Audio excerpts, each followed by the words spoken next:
If there are no Hastings haters, then I am dead.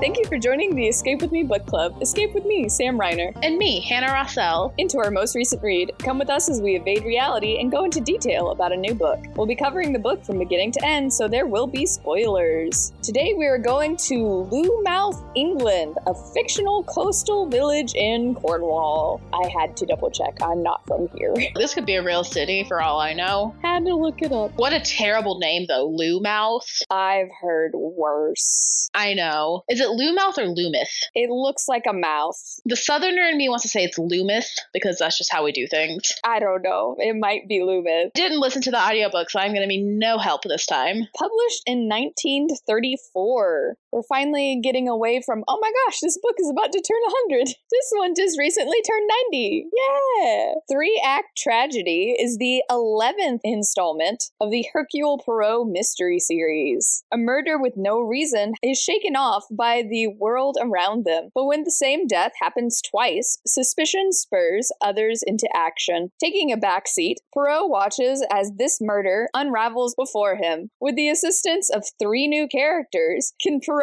find the truth before it's too late?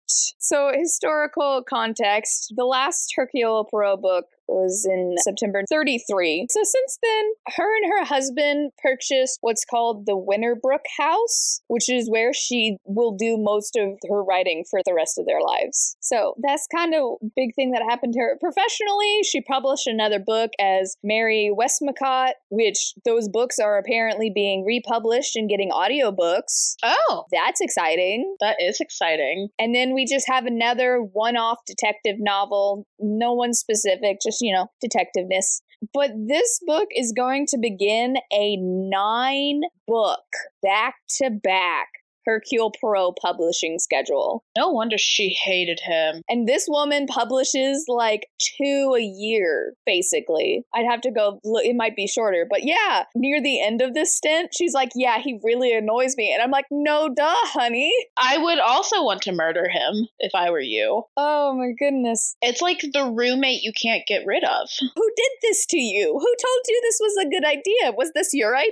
Was this the publisher's idea? So yeah, we're about to have very short in-between history facts about that because it's going to be a lot of Poirot. But some book fun facts. This book was originally titled Murder in 3 Acts. And I actually like that better. Really? I liked 3-act tragedy better. I don't know. Murder in 3 acts is so... I don't know. Maybe I'm just in cozy mystery mode and everything that says murder, I'm like adding to my TBR. Don't care what pun it is, just TBR right there. Yeah, I just really like the almost alliteration of it. 3-act tragedy. Sounds very satisfying. Well, that was the original name. They have changed it for whatever reason. So the main narrator for this book is a guy named...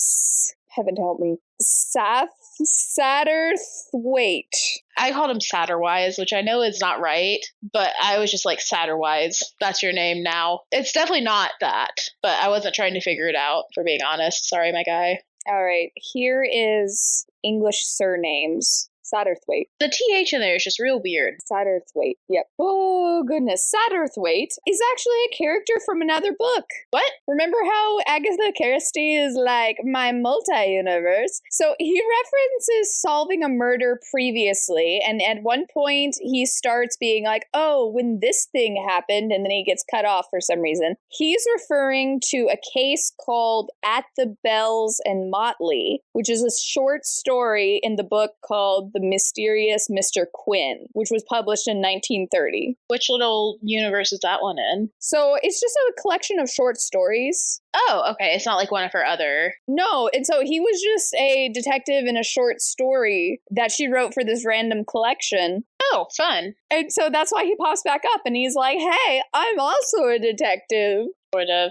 This is what I aspire to as a writer. This is why all of my stories take place in the same world. I just want this level of, let me pull this random character that I mentioned once in this random side book. I just love the commitment to this world. It's very good commitment. I love it. Other fun facts, this was one of her first book.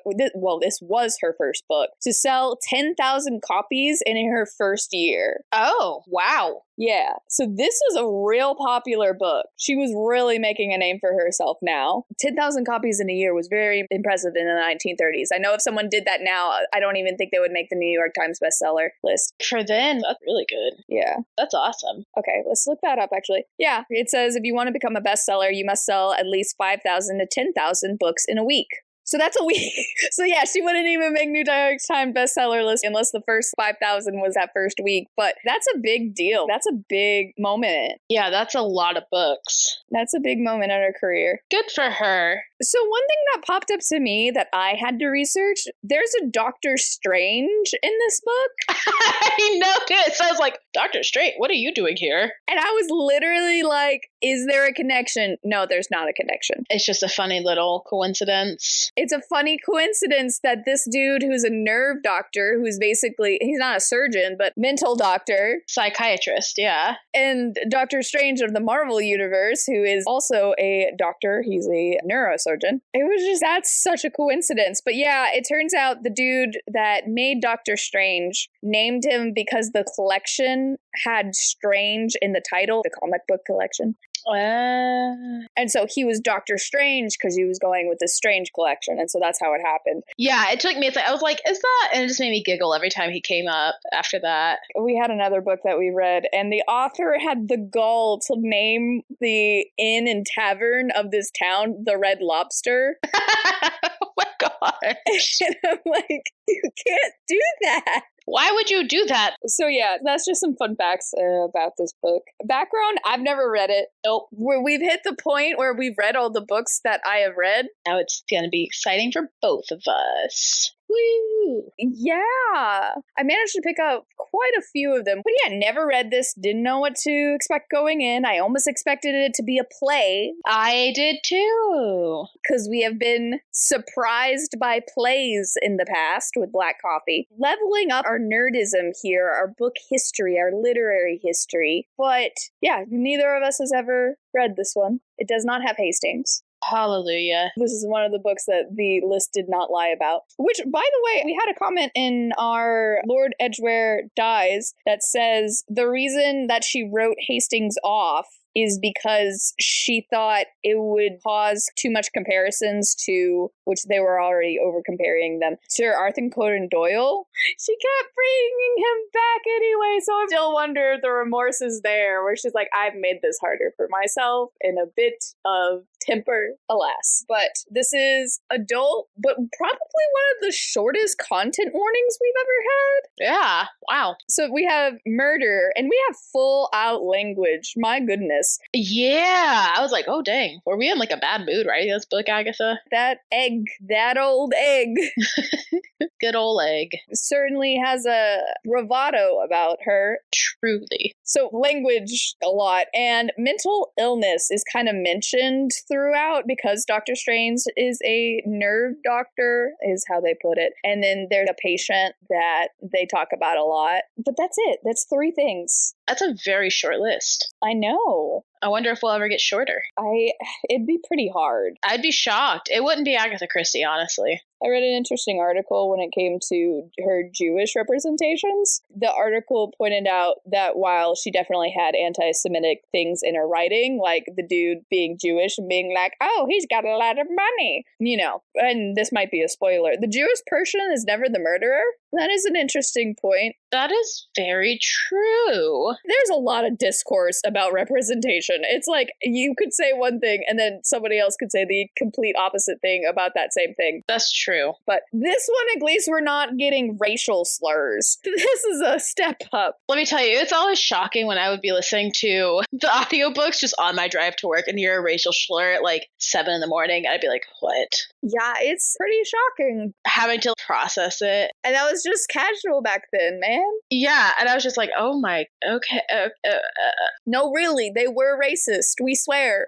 Yeah, just not expecting that at 7 a.m. Just not in this book. And I wonder if that was always the case. Because some of these books have absolutely been edited since their first publishing. I'm surprised I haven't gone back for all of them when they republished, but yeah, not in this book. Not in this book. We just have murder. But judge a book by its cover, I don't know. I don't even remember what my cover looked like. It was beige at the top. It has a cocktail glass with an olive in it and a drink, and it's looking over a night scene. Oh, yeah. Do we even really mention martinis in this book? Is that a martini? Well, I know martinis have olives, and they are arguably one of the most disgusting drinks. I was just going to call it a cocktail of sorts. It is a cocktail of sorts. It may not be a martini. So maybe martinis are just really recognizable?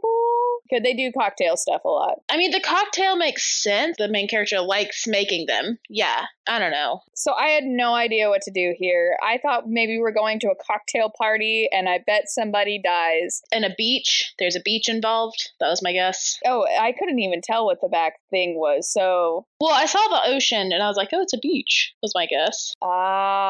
See, I just thought it was like the night sky or something. I couldn't really tell what it was. We're going to a cocktail party and someone's getting murdered. Yeah. And it's not exactly a cocktail party, but there's cocktails being passed around, so... Yeah, dinner party. If I had someone else doing all my cooking, I would host dinner parties all the time. True. But I have to do my cooking and my dishes? Absolutely not. So, yeah, we've lost Hastings. And instead, we have a new narrator, Satterthwaite, which we mentioned earlier. He's our narrator for a majority of the book. And then there was this really weird thing where it switched to Cartwright for a bit while he did a scene, and then it switched back to Satterthwaite. And then I think Poirot at the end. It bounced around in the third act. It bounced around a lot. Yeah, which I could absolutely see this being a play. Oh, 100%. The limited locations, the way the scenes are done. I could totally see this being adapted into a play. I totally can. Let's see. Tragedy adaptations. Let's do it. I know there's probably going to be a movie or a TV show. It was adapted for TV twice, first in 1986 as Murder in Three Acts, and again in 2010 as Three-Act Tragedy. It was also a radio production in 2003, pretty classic. A TV movie. Oh, that was the 1986. It was a TV movie. Oh, okay. And then it was also an episode of Poirot called Three-Act Tragedy. Okay. And it's a dramatized audiobook. That's fair. I'm a little surprised. It just seems perfect for a play setting, but I guess not. It's fine. Yeah. But yeah, so we're in Cornwall again, but this time in a random fake town that apparently she uses the name in another book, I think in a Miss Marple book. Oh, okay. But I don't think it's the same place. Or maybe it is. I don't know. We'll find out. But yeah, Satterthwaite's hanging out with his friend Charles, who is an actor. And honestly, the first couple of pages of the book really confused me when he was like, and the curtain goes down and everyone's cheering. And I'm like, are we in a play? I thought we were sitting on a porch. Yeah, I was like, are we at a play? And no, he is... Agatha Christie, but he is artistically trying to say that Cartwright is always playing a character. He's an actor. He was an actor. He is now retired. But even as a retired person, he is always playing a character. And he's retired to the simple life. And all of his friends were like, that's going to last for 3 seconds. But it hasn't. He's been there for a while. So he is going to host a dinner party because he is a rich retired actor. And apparently, oh no, he's invited 12 to dinner. And that makes 13 sittings. So his housekeeper, which she finally got a name like 2/3 of the book in. Honestly, she seemed like a cool character. Yeah, Miss Milray is not played up to her full effect, I feel like. But her name's Violet, fun fact. But yeah, so there's going to be 13 sitting down to dinner. And so Miss Milray is like, hey, can I eat with you? So it's not 13 people. And as we learned this last book, that that's a no-no. Yep. Because the first person that stands up from 13 sitting down to dinner dies. And I thought that's where it was going, but they don't even make it to dinner. Yeah, me too. Yeah. Also, super randomly, Poirot gets invited to this. And Charles doesn't even seem to know him really well. Right. He's just like, he's this old beggar. And I'm like, bruh, he is not a beggar. But you are correct that he would be pissed that you forgot about him. Yeah. Because Satterwaite's like, you've only listed 11 people you've invited. He's like, oh yeah, there's this dude named Poirot. And Satterwaite's like, oh my goodness, Poirot? Because He'd be so mad that you forgot about him. Yeah, you were very correct. Yeah, you were correct. He would be mad at you. So Satterwaite is our narrator, and we get to see things from his eyes, which is kind of interesting. I really do enjoy her voice differences for different narrators. Yeah, I appreciate that, especially in this book where it switched through narrators. Yeah, and so I feel like if you picked up one of her books and opened it, you wouldn't confuse a Hastings narrator with a Satterwaite narrator. Well, Hastings' narration is like every other line is like, but Poirot's just kind of stupid and old. I mean, to be fair, Satterwaite got there too. I mean, Cartwright more so, but... Yeah. Which, it took me way too long to remember that Cartwright is like 52. Yeah, he's also old. I thought he was in his 30s for some reason. Also, can we talk about how Satterwaite is just described as a dried up little pimpkin of a man? I was like, geez, Agatha. She's so good at descriptions. That conjured an image immediately to my mind. Oh, absolutely. I mean, I knew what she was going for. She's over here with Cartwright, like, he's well-built and sunburnt slightly and extraordinarily handsome and lean and humorous face with gray at his temples. And Satterwaite's just a dried-up little pipkin of a man. So good. I loved that so much. Oh, my goodness. But there's a bunch of people at this thing, and he kind of takes his time to look at it. Suddenly, while the cocktail hour is happening before the dinner, this old man, the local parson for the area, he is a harmless old man who has never hurt anyone in a day in his life, even super rude people. He's just really chill about it. Although he does kind of read Dr. Strange for, or is it Dr. Strange? It's somebody he reads for filth, and they're like, God doesn't exist, and this, that, and the other thing, and blah, blah, blah. Oh, it's Oliver. Oliver. Later in the book, you hear about that, and it's like, oh, dang, dude. What did he say? Did I write it down? Because it was so... The parson was just being super chill about it the entire time. And then he stands up and gives just like this amazing one-liner. Oh, where he gives Oliver a hard time. It's like a flashback in the book. Yeah, it's a flashback in the book. So I'm just like, this dude basically has no enemies. And yeah, I didn't write down the exact thing, but basically Oliver's projecting the fact that he is a unclaimed child by his father, let's say it like that, and so his mother was unmarried, and so he feels judged because of that, and so he projects those feelings onto Christianity as a whole, and so he's just super attacking Christianity in front of Babington, who is this nice little local parson, which would be bad manners in general, but then Babington just gets up and he's like, something along the lines of, you may feel like you've bested me, but you still have to meet God one day, so sucks to suck, and then just walks off. You're right, unbothered. So this is the innocent old man, and so that was a little hint, like, oh, maybe it was Oliver. Yeah, it was a good little hint. Oliver was a good red herring, I feel. Yeah, he's barely in the book, except for the fact, okay, her name's Hermione, and apparently as a baby she toddled back and forth, and so they called her an... Looked like a little egg. And then it stuck for the rest of her life. Kind of unfortunate, really. She wants it. She enjoys it. And so there might be a limit to my ability to call someone a nickname. Oh my goodness. So in the true fashion of Agatha Christie, a 20-year-old is madly in love with an older man, Cartwright. Shocking, truly. And in Hermione's mind, the best thing to do to get Cartwright interested in her is to make out with Oliver in front of him. This part, I was like, girl, where in your brain did you think that would have the desired effect? And then, shock and surprise, she's upset when he thinks that she's into Oliver. And human history has that worked. That's not even half the crap she pulls. She definitely does not have a fully formed brain yet. She doesn't. What is she like? Oh, I don't have an age. She's somewhere in her 20s.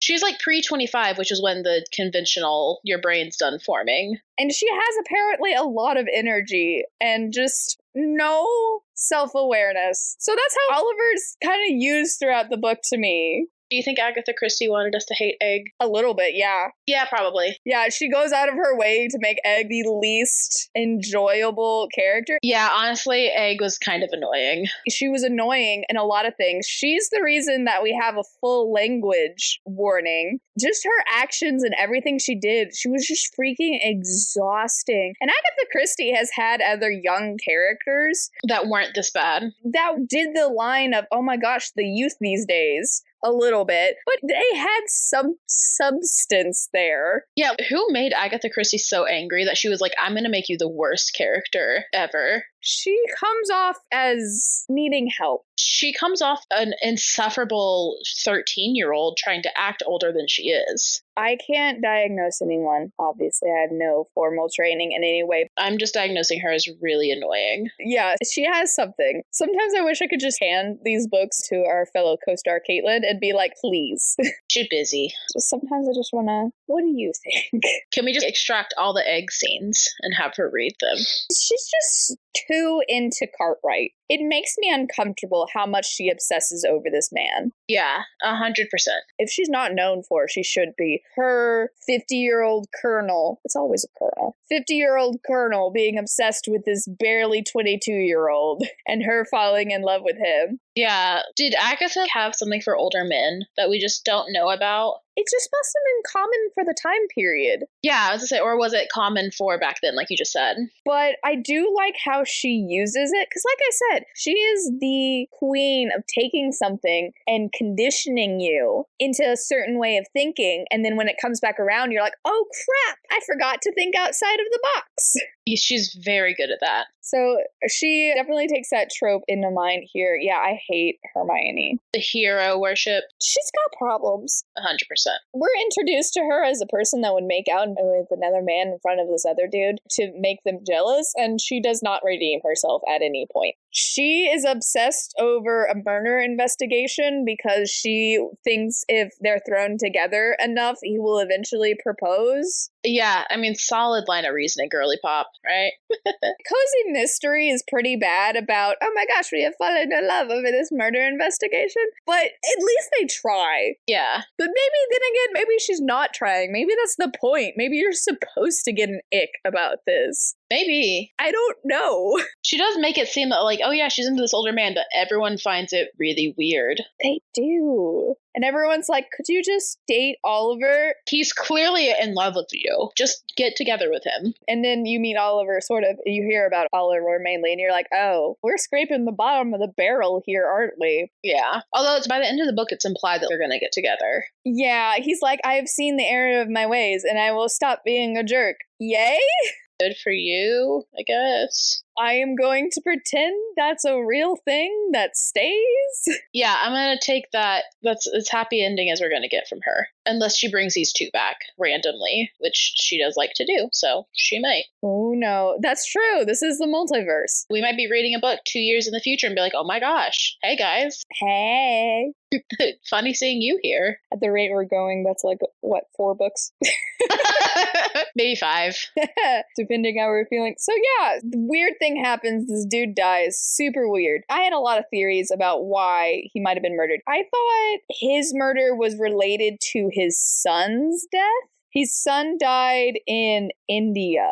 Yeah. And so I thought clearly it has something to do with him. Like someone has a vendetta, something about their son's death is related to this. No, not at all. That wasn't it. Nothing in his youth. They look at his youth. They look at his wife. He was just truly really unlucky. He is. That's the solution is the end is he had bad luck. But no one is taking this seriously. Charles Cartwright even brings in Poirot himself. Cartwright's like, something's weird about this. They bring in Poirot and Poirot's like, maybe he had a heart attack. Poirot's not feeling it. You know it's not something weird because he just can't get over the lack of motive. Yeah. And so that's a full stop for Poirot. He's like, there's no motive here. No one would kill this man on purpose. Yeah. It happens. Or so you think. Yeah.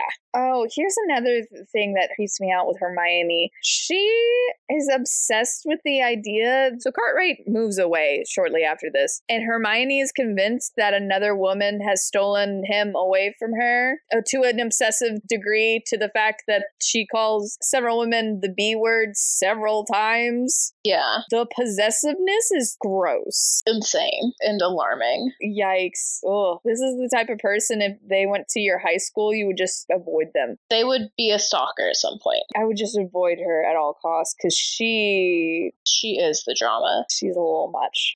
But yeah, so second act, Charles has moved away. He's moved near Monte Carlo. So Satterthwaite is visiting him again. Because why not? They're friends, I guess. And that's where in the newspaper they find out about Dr. Strange's death. That happened the exact same way that Babington died, who is the parson. And immediately he's like, this is weird. Maybe Cartwright was on to something. Hermione writes to Charles. Here's the gross thing. This dude has died in front of her, and she immediately turns around and she's like, how can I make this about me getting with Charles? Writes to Charles this letter begging for his assistance. Only you could help with this. And Charles is like, wow, she seems really upset. And Satterthwaite is like, wow, she seems really calculated. This is weird. Yeah, I genuinely thought Egg was a killer for a while. Honestly, if that was the motive, I would not have been surprised. I would have been a little surprised because I don't think I was saying it was Egg, but I wouldn't have been surprised. But I wouldn't have been too shocked. Yeah. They do an inquest, which is just an investigation, and they find out that he died of nicotine poisoning, which is pretty unique and new for her. We haven't had a nicotine poisoning yet. We're like, how is this possible? He drank a drink, we took traces out of the drink, and it didn't have anything, so he just keeled over from a bunch of nicotine. And so I was wondering if it was maybe a contact poison then? Yeah, well, then they mentioned that nicotine would be sprayed on the roses to keep them fresh, and they had rose petal toast or something weird. Yeah. Did he just get a bunch on his roses and just keel over and die? Yeah. That's what I was thinking. Because they narrow out, it's not smoking, it's a bunch of stuff in his stomach. Yeah. And I was like, oh, okay, so not contact poison. But, okay, we'll get into nicotine poisoning later. There's some stuff. She is touted as being very, very good and realistic about a lot of her poisons, especially for the time period. She used to work in whatever they called a pharmacy before it was a pharmacy. I don't remember it off the top of my head. Chemist? No, it was in the first Mysterious Affair at Styles. One of the women works at this area that has chemicals. It's not an apothecary. That's too far back. It's not an apothecary. That's too far back. But anyway, she had a job where she was basically in the pharmacy. And so that's how she knows so much about poisons and things. Because they would use very common poisons for sleep droughts. Yeah. Granted, I'm sure we're going to find out things that we did wrong in 50 years and be like, oh, wow, that was stupid. Yeah, who told us this was a good idea? So they're immediately like, oh no, we need to go investigate. We must go to the blue train. Hello, blue train. Yeah, I was like, oh, hey, we know about you. I like that reference. I noticed that. So while Charles is buying their tickets, Satterthwaite runs into Poirot again because, of course, why wouldn't Poirot on this day? Why wouldn't he just be there? Just be in the south of France. He is retired and has nothing to do. He just likes to travel. Yeah, she's a little heavy-handed on it, where she has two separate children being like, Mama, I am bored. I see the sea. It is so lovely. But now I am bored and require playtime. Two kids. One is English, one is French. And he's like, oh, I am like the little child. I am bored. Which is a first for him, because normally he's comparing everyone else to children. It just cracked me up. I was like, oh, wow. It's always in the books where he's like, I just want to relax. And now he's like, I'm tired of relaxing. I'm actually kind of bored. Not gonna lie. So he gives the thing and he's like, okay. And then Satterthwaite goes away. And then you learn, oh my gosh, Poirot's buying a ticket. So anyway, we're going to avoid him for like 100 pages. Yeah, half this book was Poirot-less. If not more. Yeah. I was like, are we just going to have a Poirot book with no Poirot? Was like, this her last stand? Yes, that is exactly what this book is. That's how I felt. I'm not writing about him anymore. So they investigate and basically the same setup. They were having drinks. No one could have poisoned anything. One of the servants disappears, and so they're going to pin it all on him. Oh, yeah, the butler. Yeah, except Strange has been acting weird around the butler, and so a couple weird things pop up, and they're like, okay, that's strange. And so they go down this rabbit hole with the red herring about this woman who came to the sanitarium that he has in his backyard. 1920s London. That's just what people did, you know? I mean, he did own it, so, I mean... He owned it. It was on his land. But can you imagine a doctor doing that now? That would be weird. That would be really weird. He's just really passionate about his job. It was much more common during this time period when they didn't have straight out hospitals, you know? Took longer to get everywhere if it wasn't close by. Oh, heck yeah. But there's something weird with that going on. Glass didn't have any nicotine. None of the food had nicotine. Everyone else ate the food, so it's weird. Apparently, it wasn't the nicotine from smoking. It was the pure alkaloid nicotine. And apparently not very much is needed to kill someone.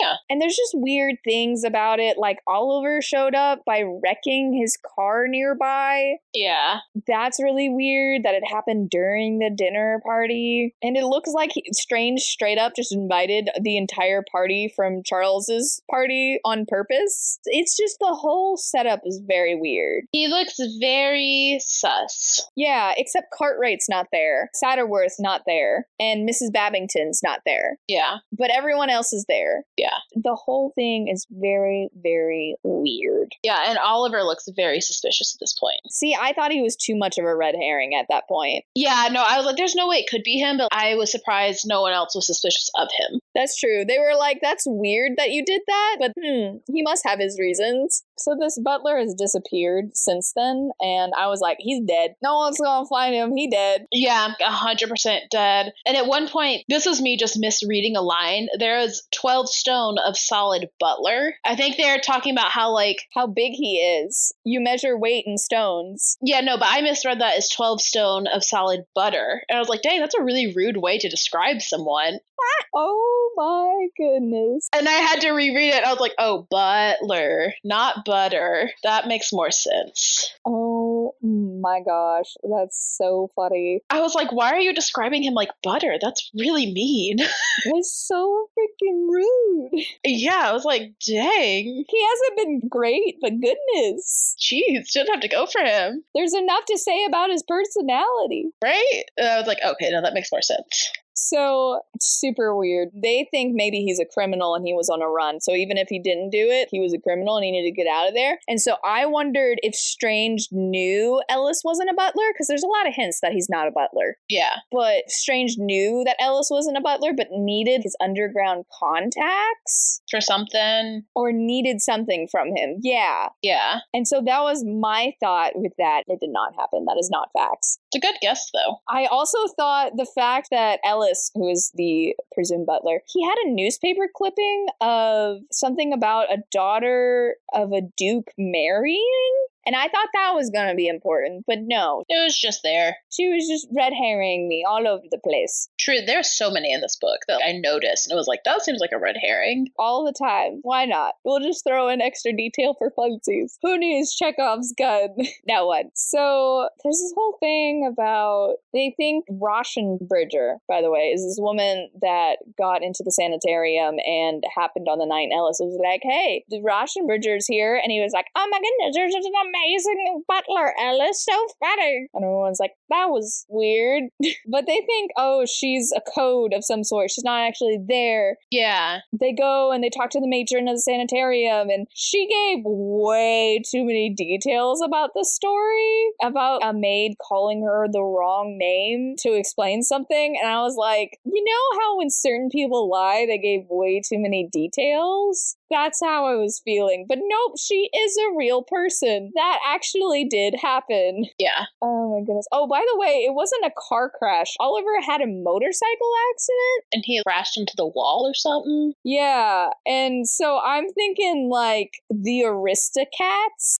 Oh, yeah. Yes. You know, the butler has a motorcycle? Yeah, like that kind. Yeah. But he crashes into it, which, by the way, was invented in 1885 in Germany. Oh, wow. And the design is honestly, so one of them, it honestly looks a lot like our current day motorcycles, except current day motorcycles don't look that much like a bike. Yeah. So the very original, it looks like a bike with a motor, but the way the motor is under it and stuff, that looks really common current day motorcycles. That makes sense. And then, of course, you have a couple like way back that are like wooden and stuff. Yeah. But he crashes into a wall and doesn't get any injury. I know they can't go as fast as modern day ones, but you'd at least be bruised. Yeah. You not got any bruising, your arm's not sore, you got thrown to the ground, no scratches. Nothing? It was just weird. Yeah. But the bike's in bad shape, so maybe it wasn't a lie? I think he turned the motor on and let it run into the thing. Probably. He was either getting a new one or Strange was gonna pay for a new one, because I'd be pissed if someone's like crash your motorcycle into a wall. Yeah, I'd be like, bro, what? Or maybe it was a really rundown bike anyway? Yeah, that's why I'm wondering if he was getting a new one. These are questions that are in my mind that just don't come up with this character because he's never fleshed out. He's barely ever on scene. But Charles is like, hey, there was a weird ink stain. And I was like, haha, I saw that earlier. And I was like, hey. But he goes back and he's like, this ink stain is weird. And at this point, I was like, we need a Charles Poirot team. Yes. Charles still has enough ego for Poirot's one-liners, but he actually has a head on his shoulder and could be helpful. I'm just saying. Can't compare him to Watson because Watson was useful, alas.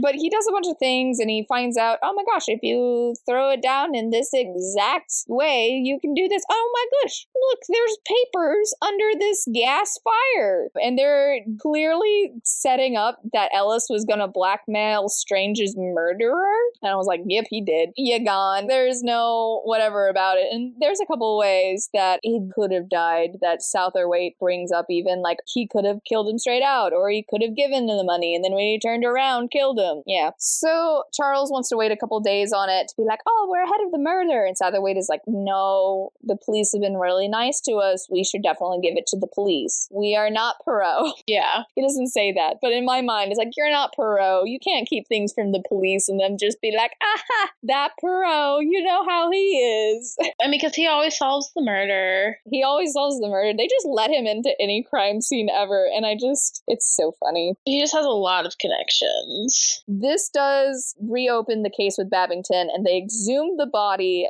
to do a autopsy to see if he also died of nicotine poisoning. Yes. So here's the problem. It's been months, right? Yeah. There's a TV show called Monk that I'm obsessed with, but they had an episode where it's like, oh my gosh, we have to solve this case in 36 hours because if we don't, then their stomach's been digested and we won't know about the thing. And that is not true. When a person dies, their digestion stops. Like normally 36 hours and everything in your stomach is gone. Yeah. But when you die, stops. Shocking, I know. So in about, I don't remember the exact timeline, but let's say it'd be more realistic in like 2 weeks for it all to be broken down into mush. The problem is, so here's what tipped me off. I've seen you need to cancel smoking. Cancel. Yes, we need to cancel smoking. Oh my gosh. You need to quit smoking. And it's things like even an hour after smoking, you see benefits. Your body is getting better and stuff. And so I was like, I'm pretty sure nicotine has a really fast metabolism rate. Yeah, but maybe that's if it's inhaled? Well, I looked it up, and nicotine has a half-life of 2 hours for ingestion of any type. Oh, for ingestion? Well, just nicotine in general, breaking down, it takes 2 hours. That is its half-life. Wow. Which means after 2 hours, wow, your 100% of nicotine goes to 50. After another 2 hours, it goes to 25. After another 2 hours, it goes 12.5. And you could just continue on until it's completely dissolved. Because in real life, we don't stay super close to the curb forever. It does eventually break down. But I was like, okay, well, your body does slow down. So how long? And so I looked it up, and it said while, it slows down after death, it seems that the max time to find find it in the stomach tissue, which is what they're doing, is 10 days. Oh, wow. So, unfortunately, there are some tropes where I'm like, I don't care. So I don't really care about this one. I'm like, fine, it's still a good mystery. But I feel like as a forensics person myself, the need to be like, so in reality, let's not have a CSI effect here. They would not have been able to exhume his body at this point and found out that it was nicotine poisoning. Yeah. But it's fine. It's fine for the story. Just go with it. Just know in your brain that's not a thing. Nowadays, autopsies are pretty standard and would have been caught. So don't do that. Don't kill someone. You will probably get caught. Yep. The facts. Watch any forensic files. Learn about how a cold case was solved because there was a seed in the pickup truck and they did DNA on the seed and found out that seeds are like fingerprints. And they were able to match the exact tree with that seed to find out where his truck was when it got that seed. And it was near where the bodies dropped. I know. It's crazy. Forensics is nuts, people. Right? It's great. But back to this. Charles thinks Oliver faked the motorcycle crash as an excuse to be at the party with Hermione, which feels like projection, my man, because you come to find out Strange asked him to do it, and Oliver didn't ask that many questions. Yeah. He was like, why? And he's like, I have a surprise, and this will make it better. And he's like, okay, that is enough for me to crash my motorcycle into this random... I can't get over it. I'm sorry. The bikers I know in real life would rather have a limb cut off than wreck their bike. And wreck their bike on purpose. Oh, well. Maybe he promised him a really nice new bike, too. Like you said. I don't know. It never comes up, and I'm just very curious. That is my only thought. But Charles decides if they're going to solve the second murder, they need to focus on the first one. And so they make a list, and Satterthwaite's going to go do this one thing, and Charles and Hermione is going to do this other thing. The amount I don't ship them at this point. I hated it. I didn't like it, mainly because of Hermione, but also it's just, I don't know, something about it wasn't jiving. And I'm pretty sure she did it on purpose. She was a very purposeful writer. So really good job for her. But at the time, I was like, dislike. Yeah, she did a good job. So they go around investigating more. He had no enemies. Nothing's happening. There's this weird conversation throughout the whole chapter with Satterthwaite talking to Lady Mary, who's the mother of Hermione, just about their entire life stories. That's all not relevant, but it's Agatha Christie, so it might. So I wrote it all down. Anyway, all she really reveals is that Strange was, hey, I'm going to spring a surprise on you. Ha ha ha. Laughing with stuff. But it all leads to naught when Poirot finally shows up. My dude, where have you been? What have you been doing this whole time? They have been investigating, and you have been traveling here? Taking the train? He didn't take the blue train this time. He took a slower one, I guess. I don't know. He admits in this book that he's rich. Finally. We've been wondering, because it feels like he is. Fills Poirot in, and Poirot's like, cool, you guys are going to do my work for me, and I'm going to sit here and think. And also, Satterthwaite keeps doing this, it's a dick measuring contest with Poirot. Oh, 100%. Where he's like, I am so in tune with other people. I am so insightful that I can tell of the young lady's love for Mr. Cartwright. No one else could possibly know. And then Poirot immediately you two. Yeah. And he's like, oh, I'm going to take a back seat on this because, and he even admits to Satterthwaite, I have to take a back seat on this because Charles has to be seen as the victor for love to bloom and whatever. He calls it straight out. I love Poirot. He shows up and I'm just happy. Yeah, he made this book so good. So the three of them split up and talked with different people, none of which are really important. Ooh, I'm trying on dresses and talking to a model and this lady who's straight up for business purposes, I could have totally murdered him. Yeah, right. Also, can we talk about how Captain Decrees is very casually I probably have schizophrenia. Right? I was like, bro, are you okay? And here's the thing. He just goes on this rant about how much he hates doctors. And at first I'm just like, you kind of sound like a bitter alcoholic. But the more he goes on about it, and I'm connecting it with the history of psychology psychology, he might have a point. Yeah. He seems like a not great guy, and he's like, oh, Dr. Strange and Cynthia just want me to get on this medicine to cure me because I have hallucinations? Right? Like, yeah, you should take that. That's not good. Yeah, self-medicating with alcohol will definitely not help your schizophrenia. And I get it. I legitimately empathize with that. Taking a medicine that could poison you back in the day. Yeah. Also maybe today. And it doesn't help that schizophrenia also comes with paranoia. And so you think the people that are trying to help you are trying to kill you. Yeah. So I totally understand. He is probably the most layered character in this whole book. And he has one chapter. I know. Where he goes on a drunken rant. But hey, there's this weird thing with Milray where Hermione goes on the street and there's a newspaper about the results of Babington's examination, and Milray, who we mentioned way back in the beginning, the housemaid of Charles, is like, I don't know what to do. Oh my goodness, what should I do? And then we just end the chapter. Right? If this was a TV series, the episode would end there. That would be a good cutoff. That would be a good place for a play till, I mean, this is the third act at this point, so not intermission, but you see the point where it just cuts to black. Alas. So yeah, at this point I was like, so she's the culprit or is she a red herring? I feel like she's a red herring. She's been a little too vocal, you know? Yeah. Too obvious. Satterthwaite goes to talk to somebody. Charles goes to talk to somebody. Charles thinks the person he's talking to, who's a playwright, is hiding something. Like she knows something about the murder and he feels very uncomfortable about that. And he's upset, supposedly, because she's keeping this secret from him. This is when Satterthwaite just goes to Oliver's and is like, the police, no! And he cracks immediately. This is Poirot's idea, by the way. He's like, oh, when you go and see Oliver, you should claim the police, no. Yep. So Satterthwaite comes in, the police, no! And Oliver immediately is like, oh no, it was Dr. Strange's idea. And I think it made sense in Strange's point of view because you're trying to recreate all the people that were there. He added a couple to dilute it a little bit, but you're trying to recreate it, and he has no connection to Oliver. Yeah. To invite him to this party,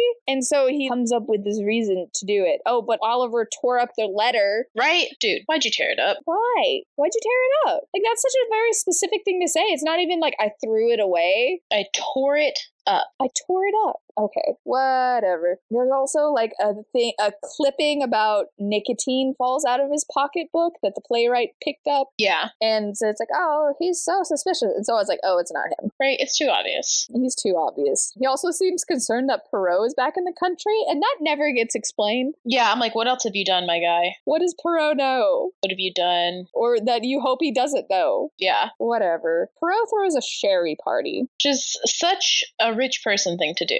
Well, he is, but he's just like, that's the popular thing, right? A sherry party? And I'm like, yeah, totally. Like a cocktail party. Yeah, exactly. So he invites the group there, and Charles collapses. And immediately I was like, Poirot's doing another one of his productions. Charles is faking. He's an actor. Yeah. Which he is. But Poirot proves how the murderer did it with the glass, pointing out that he switches it when everyone is focusing on the person dying. And nobody notices.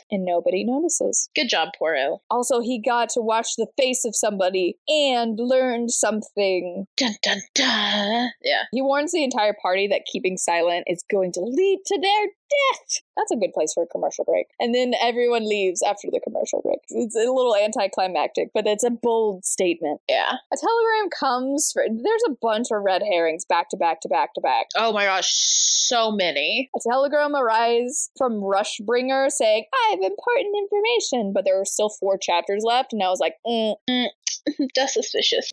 Someone is dying. So Hermione and Charles are gonna go see Miss Milray's invalid mother. Okay.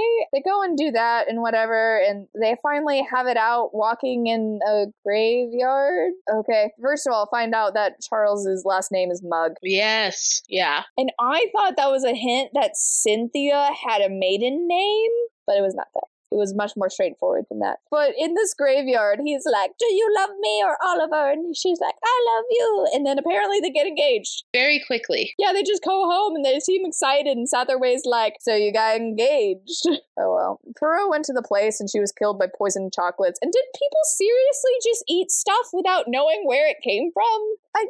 This is the second time someone died in a nursing home, or almost died in one of them's case, from poisoned chocolates that were very badly put together. Yeah, that's why we have all this tamper-proof things, is people just kept dying. Well, it's like how now parents are like, maybe I shouldn't send my child out into the neighborhood and not pay any attention to them for hours at a time. Yeah. There was a comedian who was talking about it, and he was like, back in my day, we weren't such helicopter parents. He was like, back in your day, we had to put missing children on milk cartons because you didn't watch them. Yeah. Oh my gosh. And so maybe it was a more trusting world, and because of that, bad things happens, and now we're all paranoid. Fair. But why? If I just got a box of chocolate in the mail, even if it was for my husband, granted, this woman is cut off from the entire world, so she can't contact anyone, but if I got a box of chocolates randomly from work, I would probably text my husband to be like, you bought me chocolates? And he'd be like, yeah, I bought you chocolates. And then I'd eat them, you know?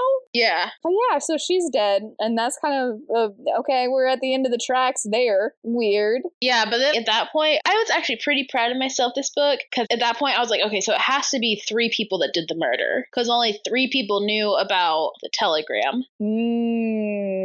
So, because at that point I was like, was it Oliver? Was it Egg? Was it the playwright? And then I was like, well, it's not Oliver and it's not the playwright. It had to be Egg, Satterway, or whatever his name is, or Cartwright. And I was pretty proud that I got it narrowed down to those 3, for being honest. Yeah, it's a good job. Okay, but one of them knew, and then the chocolates, like, it was definitely intentional. Yeah. And that's the closest I've ever gotten to guessing someone. Yeah. It'll probably never happen again. Yeah, we can just skip. The rest is not. Oh, okay, here's an important thing. So Charles is going to go to a play with Hermione. They're going to a dress rehearsal, basically, for a play that the playwright is writing that Angela is starring in, who's a friend of Cartwright's. We didn't really mention her because, honestly, she's not that important. I loved her as a character. Other than the fact that Egg gets kind of jealous of her. She gets jealous of everyone. Yeah, it's Angela and Mrs. Darkus, Cynthia. But they're going to see a dress rehearsal, and oh my goodness, everything clicks in Poirot's mind at that moment. And he goes to Charles's flat when they're already gone to find Miss Mallory leaving to see her mother, except when she gets a train ticket,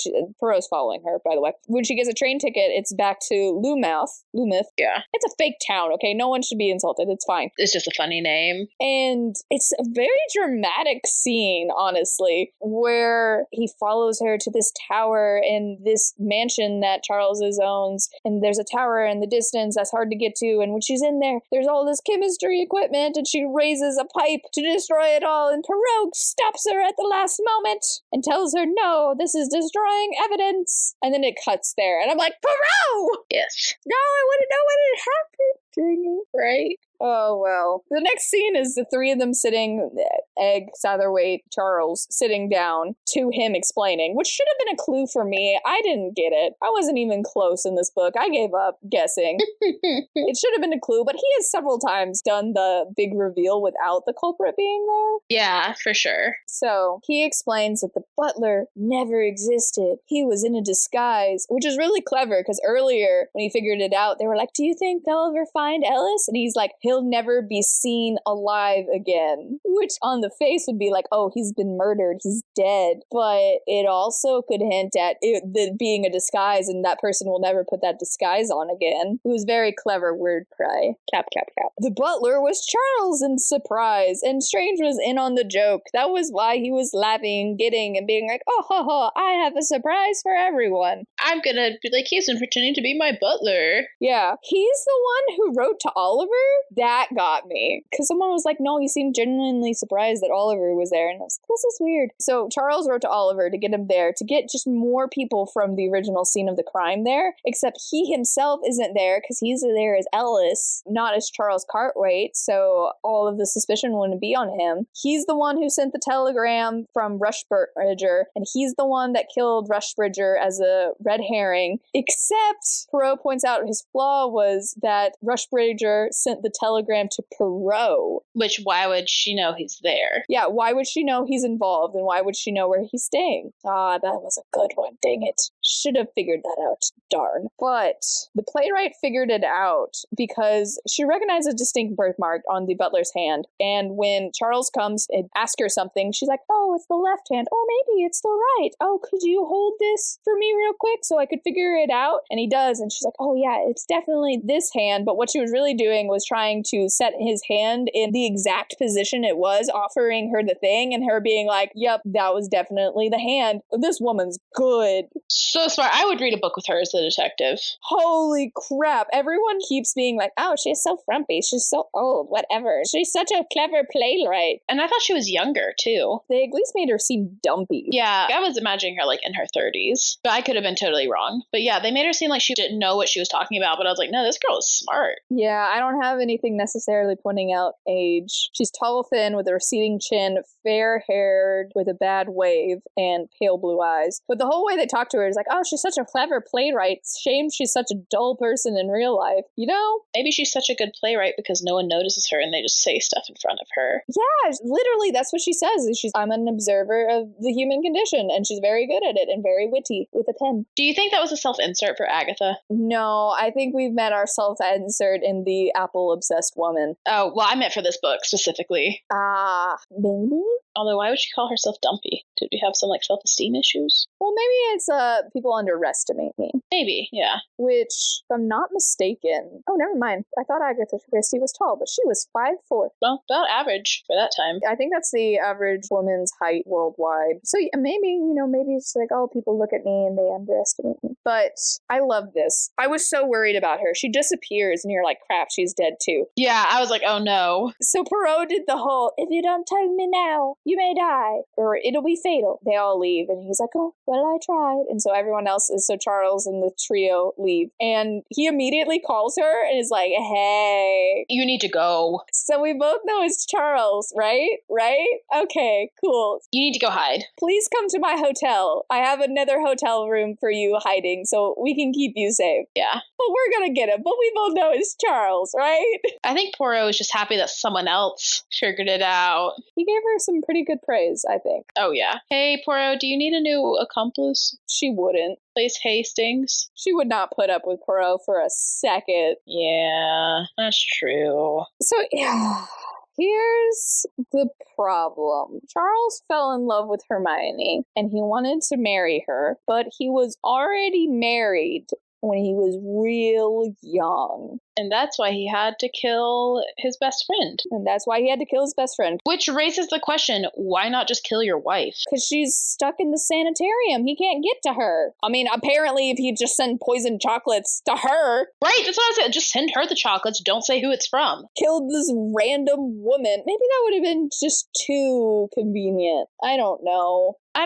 I feel like he could have just killed his wife and no one would have known. All of this thought process to kill your best friend, you know? Yeah. You could have put some thought into killing your wife. But anyway, he married a woman, and she has his real last name, Mugg, and so that's why no one knew. And that's part of, like, Egg, I think, tells Poirot he's changed his last name, and Poirot was like, wait a minute. Well, here's the thing, and so I thought, okay, so Strange knew about Charles, and if he married Hermione, he'd be like, bigamy. That is against the law. And apparently Charles can't divorce her because she's insane. She's in a sanitarium, which I guess I'm glad for the protection of women, because I'm just going to be straight up. Men would send their wives to sanitariums and mental hospitals because they have hysteria when they're just acting like a normal human being. And the doctors would just take the words from the husband, brother, whoever, male figure, and they would just be stuck there forever or for a really long time. So I'm not mad about this in that she still has protection of marriage. Yeah.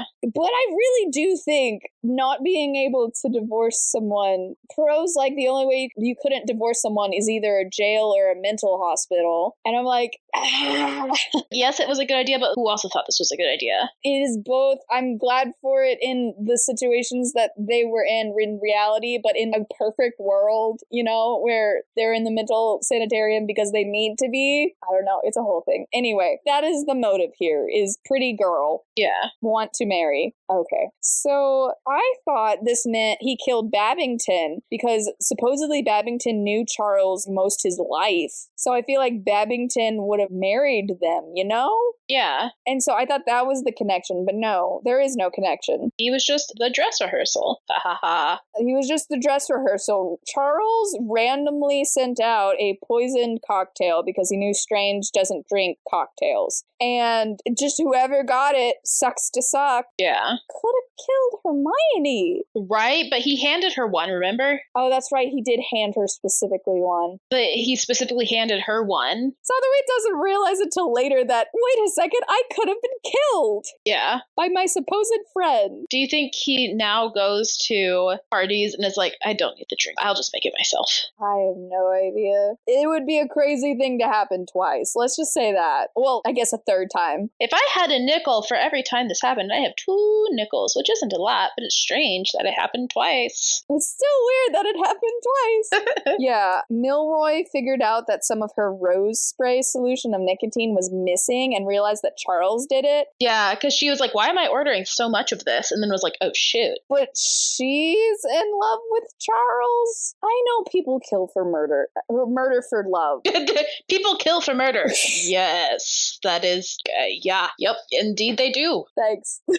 You're welcome. They kill for love. But he's not that great, guys. I guess he's charming, but... He's rich. He's rich, he's charming, he's still attractive. He's insanely attractive. Apparently. He's probably the most mid-man. Well, literally, I'm written down extraordinarily handsome. And he probably has, like, something of a silver fox going on because he's graying at the temples. Yeah, you know what? Yeah. Milray was in love with him, so she didn't tell anyone. She wanted to protect him. He wanted to protect him, so she was going to destroy the chemistry equipment, which just led Poirot to him, which thank heavens. And yeah, Poirot found Gladys Mary Mugg in an assailant asylum. They couldn't get a divorce. Poirot lets Charles... Okay, it's vague. It is very vague, where Poirot's like, I'm gonna let Charles choose his exit, which kinda implies suicide. Yep. But not enough for me to be like, yeah, it's very vague. Yeah, it felt like an implied suicide, though. It is not at all like Death on the Nile, where we see a murder-suicide happen. Yeah, but it definitely feels implied. It feels implied. And then Oliver shows up to take Hermione home because she's so distressed, and Oliver's like, I have learned from my ways. I will no longer be mean to the woman I love. And I'm like, bruh.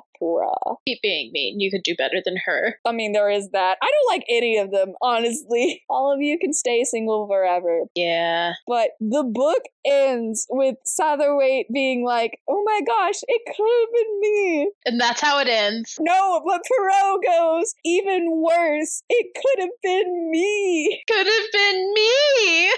I love him so much. I just love him so much. And that is why I gave this a 4 stars. We don't get enough of Poirot. Yeah, I feel like Poirot really made this book. I read Poirot books for Poirot. Where is Poirot? And I do like Satterwhite. Pretty good. I think he was a fun narrator. He was a little bit curmudgeon-y, but it's fine. He's an old man. But in a good way. Yeah. If the judge in And Then There Was None wasn't a lunatic. Yes. He's perceptive. He's intelligent. He did tell that Hermione was obsessed with Charles. He did do some really good detective work. And it was good that she was able to write him as a curmudgeon-y old man, but make him different than her other curmudgeon-y old men. And I would totally appreciate him showing back up in another Poirot book if there's Poirot in it. Yeah, let them solve a mystery together. Every time he was on screen or on page, it was infinitely better. I missed his quips. He didn't tell anyone to call him Papa Poirot. He didn't mention the little gray cells. I know. There was no mention of the psychology. Papa Poirot. What is this? Sigh. Would have made a really good play, though. Oh, yeah. But alas. One question for the author, Egg. Yeah. Why? Why? Did you know someone that did that or did something similar? And you were like, yes, I'm going to take that. Why? Because my original question was going to be, how did she pick Charles? And I found something, an article. Somebody asked her how she picks who does it. And she said, I write the book, and then at the end, I pick the person that seems least likely to have done it, and then I go back to the beginning and edit it and add some clues that it's them. And that is exactly how I feel like she wrote this book. You know what? That is a very good process. I feel like she wrote this book and then got to the end and she's like, okay, who is the least likely to have done it? And then she picks Charles. Because I would have picked Egg over Charles. Right? Why not Egg? I almost picked Satterthwaite over Charles because Murder of Roger Ackroyd, you know? Yeah. The only reason I did it is I'm like, would she do it twice, though? So, yes, why Egg? My question was this almost a play? Did she initially write it to almost be made into a play? Because the way it was set up did feel very play. I mean, it literally had 3 parts, and it was Act 1, Act 2, and Act 3. Yeah. She had been watching a lot of plays recently, I feel like, because we have 2 books. Yeah, it just felt very play. We have 2 Poirot back-to-back that center around actors and plays. Yeah. The next one has an airplane on the cover. Maybe we're doing something different. Something like Murder in the Clouds or something. I think so. It's definitely something with planes. Spoiler ahead of time. No clue what that was about either. That beside the point. Rating. I would give this walking around a dark room out of 10. I had no clue. We kept stumbling on things, and I'm like, do I discard this? Do I pay attention to this? I don't know. And then Poirot opened the door into sunlight again at the last chapter, as he's wont to do. I had no idea. I'm impressed. You beat me with your detective skills this book around. I did not even narrow it down to the trio. I had no clue what was going on. I gave this one playing detective out of 10 because Charles is always playing some sort of character, and it definitely felt like he was playing a detective this time. Yeah. And I felt like I was playing a detective. I mean, he was. There were several times. Satterthwaite has names for these different characters. There were several times he would be like, oh, you're playing that character. So facts. Satterthwaite was also kind of playing detective in that he's solved a crime, but he's also not a detective. Yeah. He's an amateur detective. For sure. As Nancy Drew is quick to point out about herself. Yes. Read again, maybe? I got really excited because I recently went to a used bookstore and I found both, what was the last 2 we read that I really liked? I know I got 13 to dinner, which is the Lord Edgware Dies, and then got another one, and I don't remember which one it was, but it was another one that I liked, and I was so stoked that they had both of these. I'm like, yes, I own these now. That makes me happy. It was... I don't remember. It's over on my shelf over there. I don't feel like getting up. Oh, that's fine. But I was so excited to own both of those books. I was like, yes, this is awesome. Payday. Great. I don't know. If I walked into a thrift store and I saw this book, it'd have to be cheap. It would have to be free. It would have to be like $1.50. I've given up on owning all of Agatha Christie books. I am not a masochist in that way. But I might as well own all the ones I like. Yeah. And Halloween Party. But that's beside the point. So a solid maybe. It's a no for me. Egg made me want to throw my Kindle across the room. I'm not doing that to myself again. Yeah, she was pretty suckerish. I could not. There are other books. Favorite of the series so far. So I'm back to Murder of Roger Ackroyd. I know in last episode I was like, oh my gosh, I think this is my favorite over Murder of Roger Ackroyd, Lord Edgware Dies, because there's this building suspense and time has passed. I've read other books since, and I, honest to goodness, forgot the plot of Lord Edgware Dies until our episode came out, and I listened to it again. Yeah. I remembered Roger Ackroyd from the second I read it. I've never forgotten it. You know, I don't usually remember the plots of books. I just remember which one did I enjoy the most when I was reading it. Which one do I look back and be like, yeah, I had a good time reading that. I'll read it again. It is Lord Edgware. Well, no, I do remember the plot of Murder on the Nile and it being the slowest book. But Lord Edgware, I definitely remember reading and being like, this was a good one. Yeah, it was pretty good. But have you read this book? Who would you think would be Poirot's ideal companion? I have so many thoughts there, but that's beside the point. Give us your thoughts. Do you also hate Hastings like we hate Hastings? Please do. If you don't, you need to reevaluate your opinions. The only redeeming quality we have found from him is that Poirot makes really funny one-liners because he's an idiot. And maybe that's his place. Maybe that's what he's there for, yep. The more Poirot one-liners, the better. Do you have any book recommendations for us? Tell us all about it in the comments below. If you like the video, hit like. And if you're enjoying yourself, hit subscribe for more. Thank you for exploring 3-act tragedy with us. Join us next time when we'll be exploring The Hunger Games by Suzanne Collins. Yes, I am reading it for the first time. Ooh, fun. I'm Sam Reiner. And I'm Hannah Rossell. And we hope to see you and a friend here next time. Escape With Me Book Club is a Lunar Skulk production. Check us out on Facebook, Instagram, or TikTok to keep up to date with us. Lunar_SKULK.